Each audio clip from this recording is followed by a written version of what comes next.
Want to speak real German from your first lesson? Sign up for your free lifetime account at GermanPod101.com. Welcome to Fun and Easy German by GermanPod101.com. Do you know how to describe where you're from in German? You're about to learn this and much more, so keep watching. Hallo, ich bin Anja. Hi everyone, I'm Anja. In this lesson, you'll learn how to introduce yourself and more in German. No matter where you are in the world, you will always meet people who are interested in hearing your story. This is why learning how to ask and answer typical questions in German, like who are you and where you're from, is essential for conversing with German-speaking people. In this video, we'll teach you how to ask and answer the following questions and more in German. What's your name? How old are you? Where are you from? How's the family? What are you doing here? What do you like to do? What do you do for a living? And why are you learning German? Let's start with the question, who are you? In German, who are you is wer bist du? Wer bist du? Wer bist du?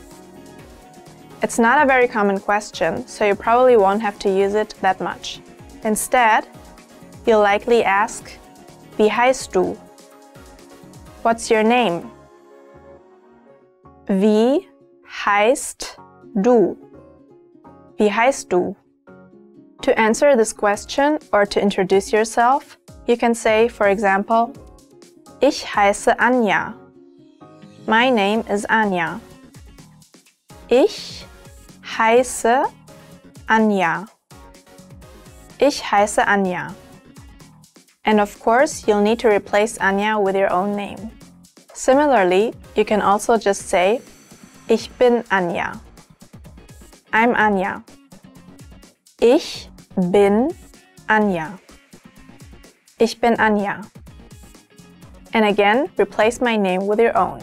If you want to ask about someone's age, you can say, wie alt bist du? How old are you? Wie alt bist du? Wie alt bist du? To answer this question, replace 26 or 26 with your age and say, ich bin 26 Jahre alt. I'm 26 years old. Ich bin 26 Jahre alt. Ich bin 26 Jahre alt. A question that often follows the previous one is, where are you from? In German, to say, where are you from, you say, woher kommst du? Woher kommst du? Woher kommst du? There are two common ways to answer this. Ich komme aus Russland. I come from Russia. Ich komme aus Russland. Ich komme aus Russland. And ich bin Amerikaner. I'm an American. Ich bin Amerikaner. Ich bin Amerikaner. If your home country is already known, however, you may be asked a question like, welche Stadt in Spanien? Which city in Spain? Welche Stadt in Spanien? Welche Stadt in Spanien? You can then answer the question by stating the city you're from, followed by, warst du schon da? Have you been there? For example, Bilbao, warst du schon da? Bilbao, have you been there? Bilbao, warst du schon da? Bilbao, warst du schon da? And that's where the conversation can get started. If you happen to move to a different city or country, it may be helpful to know the verb wohnen, meaning to live in. Wohnen, wohnen. For example, if you live in Munich, you can say, Jetzt wohne ich in München. I live in Munich now. Jetzt wohne ich in München. Jetzt wohne ich in München. Now we learn how to ask about the family. It's common in Germany for one of the first questions someone you've just met would ask you to be, Hast du Geschwister? Do you have siblings? Hast du Geschwister? Hast du Geschwister? And a possible answer is, Ja, ich habe einen Bruder und zwei Schwestern. Yes, I have a brother and two sisters. Ja, ich habe einen Bruder und zwei Schwestern. Ja, ich habe einen Bruder und zwei Schwestern. You may also want to talk about your family members as well. You can say, for example, Meine Mutter ist Juristin. My mother is a lawyer. Meine Mutter ist Juristin. Meine Mutter ist Juristin. Or, Meine Schwester wohnt in Ungarn. My sister lives in Hungary. Meine Schwester wohnt in Ungarn. Meine Schwester wohnt in Ungarn. Next, let's learn how to say, What are you doing here? When translated into German, what are you doing here is, Was machst du hier? Was machst du hier? Was machst du hier?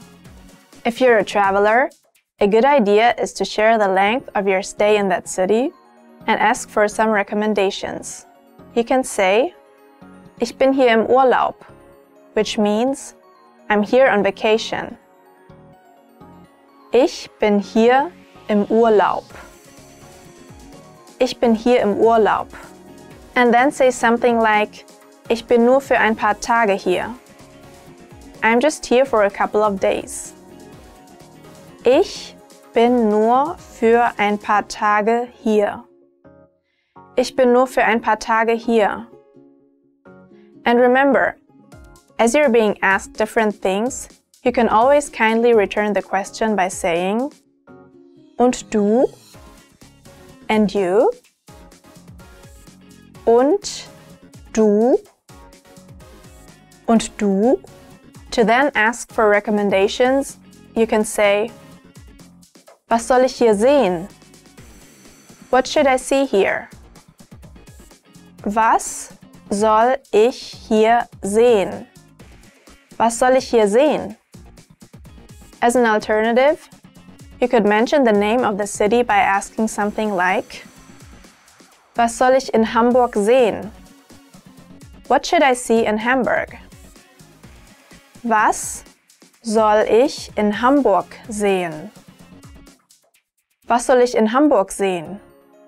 This is a great way to keep the conversation going and maybe even find out about some cool local spots.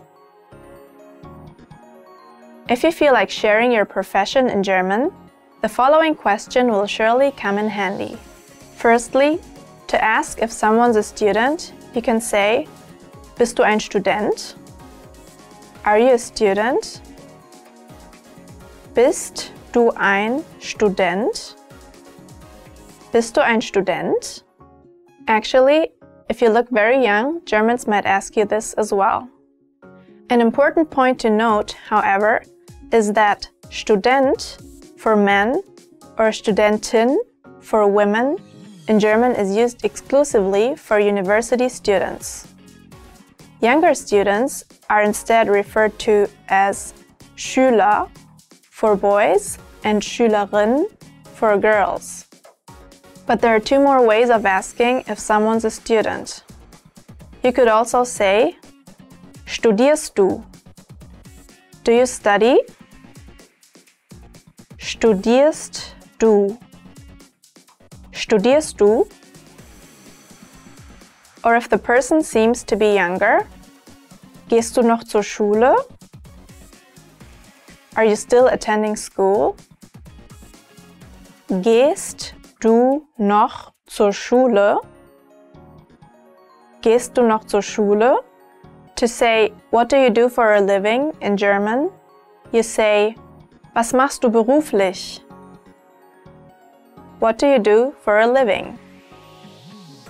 Was machst du beruflich? Was machst du beruflich?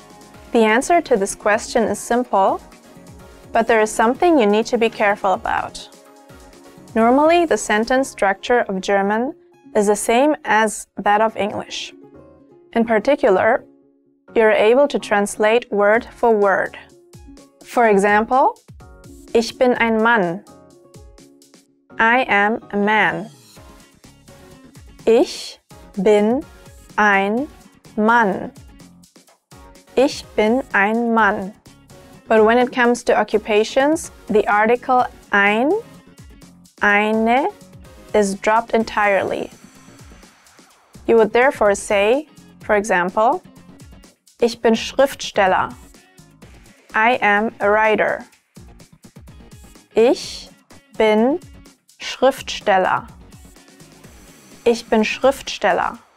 Since every job title in German has a male and female version, though women would instead say, ich bin Schriftstellerin. I am a writer. Ich bin Schriftstellerin. Ich bin Schriftstellerin. If you don't want to talk about your position, you can just say the name of your company. In German, we use the preposition bei for saying you work at so-and-so company. For example, ich arbeite bei Google. I work at Google. Ich arbeite bei Google. Ich arbeite bei Google. Another question you should know how to ask is, what do you like to do? Was machen Sie gerne? What do you like to do? Was machen Sie gerne? Was machen Sie gerne? If you like to study languages, you can then answer this question with, ich lerne gern Sprachen. I enjoy learning languages. Ich lerne gern Sprachen. Ich lerne gern Sprachen. Without a doubt, you'll get people asking about just how far you've taken that interest. They might ask, wie viele Sprachen sprichst du? How many languages do you speak? Wie viele Sprachen sprichst du? Wie viele Sprachen sprichst du? You can then answer this question with, for example, ich spreche Englisch, Polnisch, Arabisch und ein bisschen Deutsch. I speak English, Polish, Arabic, and a little German. Ich spreche Englisch, Polnisch, Arabisch und ein bisschen Deutsch. Ich spreche Englisch, Polnisch, Arabisch und ein bisschen Deutsch. You might also hear someone's language ability described with the verb beherrschen. Sie beherrscht 6 Sprachen fließend. She speaks 6 languages fluently. Sie beherrscht 6 Sprachen fließend. Sie beherrscht 6 Sprachen fließend. It's a pretty formal verb, and it implies a great mastery over the languages. If you have other interests aside from learning new languages, you could answer with, for example, ich besuche Kunstmuseen gern. I like going to art museums. Ich besuche Kunstmuseen gern. Ich besuche Kunstmuseen gern. The sentence structure used here is an easy way to describe something that you like to do. Just say what you do, such as, I go to museums, and then add the word gern to express that doing so is enjoyable. Another way to do this is by using the verb mögen, or to like, combined with a noun form of the activity. Here's an example. Ich mag Fotografie. I like photography. Ich mag Fotografie. Ich mag Fotografie. And lastly, something a native speaker will always ask you: why are you learning German? Warum lernst du Deutsch? Why are you learning German? Warum lernst du Deutsch? Warum lernst du Deutsch? There are, of course, different reasons as to why you want to learn the German language. In this example, let's say you're learning because your family members were ethnically German or spoke the language at home. You could then say, for example, meine Großmutter kam aus Österreich. My grandmother came from Austria. Meine Großmutter kam aus Österreich. Meine Großmutter kam aus Österreich. But what if you're really just interested in European history, or if you just enjoy traveling around? In that case, you can use a sentence like: Ich mag die deutsche Kunstgeschichte sehr gern. I really like German art history. Ich mag die deutsche Kunstgeschichte sehr gern. Ich mag die deutsche Kunstgeschichte sehr gern. Or it could be that you have a fascination with German music or film. If you like Johannes Brahms, for example, you could say: Ich finde die Musik von Brahms absolut atemberaubend. I find the music of Brahms absolutely breathtaking. Ich finde die Musik von Brahms absolut atemberaubend. Ich finde die Musik von Brahms absolut atemberaubend. All of these are valid answers. Many people may also want to know how long you've been studying German. The typical way of asking would be: Wie lange lernst du schon Deutsch? How long have you been learning German? Wie lange lernst du schon Deutsch? Wie lange lernst du schon Deutsch? You could then answer with, for example, ein bisschen mehr als ein Jahr. A little more than a year. Ein bisschen mehr als ein Jahr. Ein bisschen mehr als ein Jahr. Although it might sound a bit rude in English, German speakers might then reply with: Dafür sprichst du sehr gut. Then you already speak very well. Dafür sprichst du sehr gut. Dafür sprichst du sehr gut. Try to remember that this is just a compliment, and it is usually not seen as rude by Germans. And that's it. You now know enough to confidently introduce yourself in German. In this lesson, you learned the German translations and proper usage of the questions: What's your name? How old are you? Where are you from? How's the family? What are you doing here? What do you do for a living? What do you like to do? And why are you learning German? Want to learn German fast with PDF cheat sheets? You can get cheat sheets for all kinds of topics: travel, hobbies, love, and much more. And you learn all of the must-known words and phrases for each. Click the link in the lesson description and sign up for a free lifetime account to get them. That's it for today. See you next time. Bis bald wieder! Want to speed up your language learning? Take your very first lesson with us. You'll start speaking in minutes and master real conversations. Sign up for your free lifetime account. Just click the link in the description.